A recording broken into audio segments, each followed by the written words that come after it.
بسم اللہ الرحمن الرحیم۔ میری طرف سے تمام دیکھنے اور سننے والوں کو السلام علیکم۔ میں آج آپ کو یرکان کے بارے میں کچھ تفصیل بتاؤں گا۔ یرکان کالا ہو یا پیلا ہو یا اپیٹائٹس، جس طرح کی اس کے اندر بہت ساری چیزیں ہوتی ہیں، لیکن یہ کس وجہ سے ہوتا ہے اور اس کا کیا نقصان ہے۔ جگر کا کوئی بھی مسئلہ ہو جائے، پیلا یرکان ہو یا کالا یرکان ہو یا ہیپاٹائٹس اے بی سی، یہ سب سے پہلے جاننا کہ یہ کیوں ہوتا ہے اور اس کی وجوہات کیا ہیں اور اس کا نقصان کیا ہوتا ہے۔ جگر جب انسان کا خون بنانا بند کر دیتا ہے تو اس وقت جگر میں مختلف بیماریاں پیدا ہونا شروع ہو جاتی ہیں۔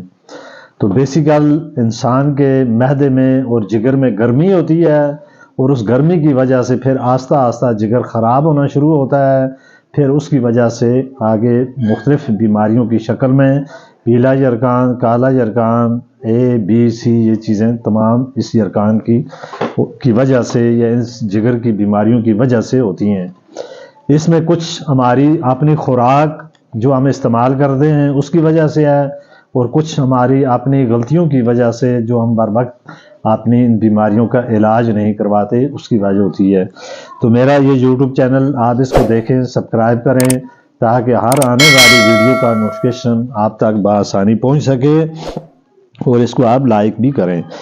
پھر ہم جو ناقص غذا استعمال کرتے ہیں آئل کی وجہ سے اور چینی کی وجہ سے اور گندا پانی پینے کی وجہ سے، یہ سب اپنے کھانے کو انسان کو ٹھیک کرنا چاہیے۔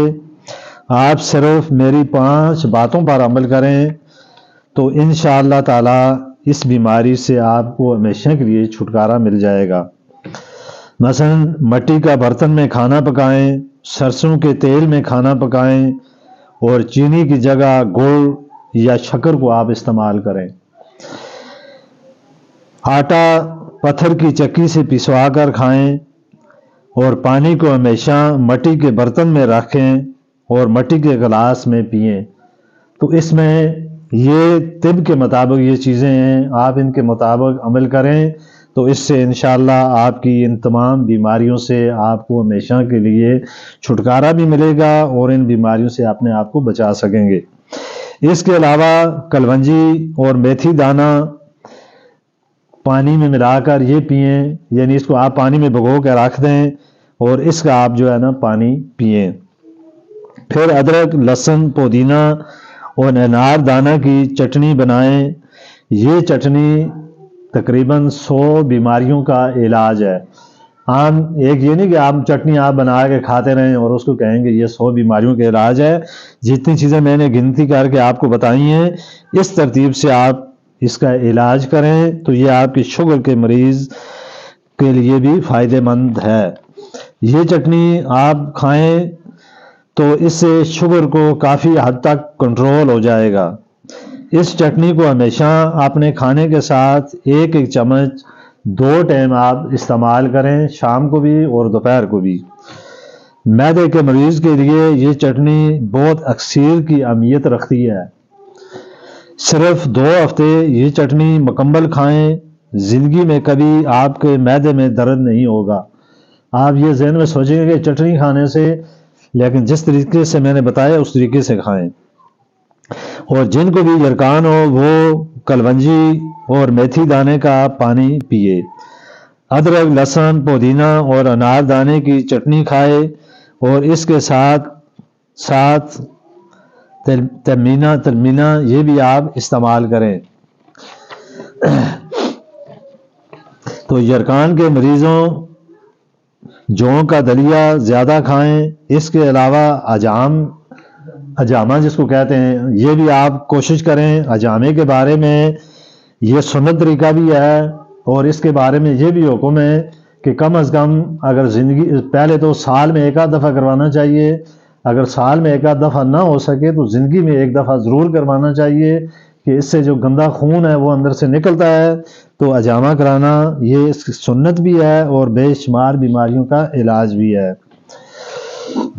تو اس کے علاوہ اگر آپ کو شوگر اور بلڈ پریشر ہو تو اجامہ کروانے سے ہر قسم کی بیماریوں کا علاج اس کے اندر موجود ہے۔ شرط یہ ہے کہ اس کو کوئی سمجھنے والا آدمی کرے، یہ نہیں کہ آپ کسی آدمی سے بھی آپ جا کے اجامہ کرنے بیٹھ جائیں اور پھر کہیں کہ اس سے یہ بیماریاں ختم ہو جائیں گی۔ جو بندے ان چیزوں کے ماہر ہوتے ہیں، جو اس چیز کو سمجھتے ہیں کہ اجامہ کس طریقے سے کیا جاتا ہے، تو ان سے اجامہ بھی کروائیں۔ تو کسی بھی بیماری کے لیے آپ اجامہ کروا سکتے ہیں۔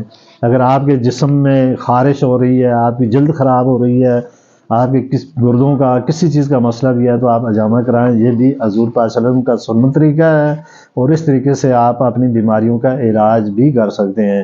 تو جو چیزیں میں نے بتائی ہیں اس ترتیب سے آپ میری ویڈیو کو اول سے آخر تک سنیں، اپنا علاج کرائیں، تو انشاءاللہ تعالی اللہ پاک آپ کو ضرور شفا دیں گے۔ میں اسی کے ساتھ آپ سے اجازت چاہتا ہوں۔